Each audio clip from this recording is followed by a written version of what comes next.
Conn Cullinan. Is Conn Cullinan out there? Conn, come on, Conn. Come on, God say, tell us a lie! There's going to be a bit of a jarring shift in tone, if you don't mind. So this would be ideally set to plaintive music.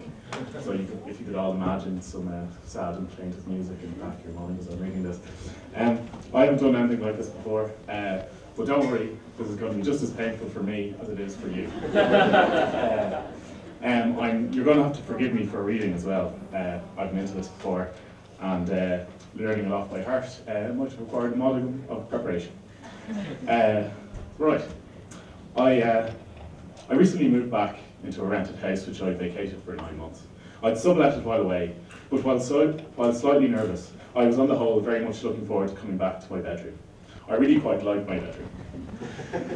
It was a cosy size, had its own fireplace, and had previously formed a sanctuary of comfort and certainty in a threatening, questioning world. However, the primary reason I'd become overly attached to my room was something more tangible: the bed. It's a ginormously comfortable king-size bed with a huge, thick duvet that swallows you up and makes you feel like a child again. The type of bed that begs you never to leave, and the type of bed you never want to disappoint. So earlier this year, the big moment came.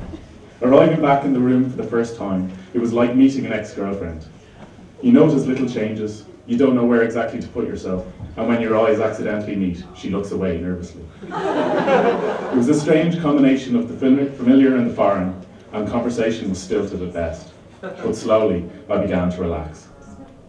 That was until the next morning. I lay, both snugly and indeed smugly, half asleep, cocooned in my enormous duvet, when suddenly I caught a strange smell. After initially dismissing it as my imagination, I got it again a minute later. My nose wrinkled involuntarily as my brain posed in big red flashing letters the question, is that piss?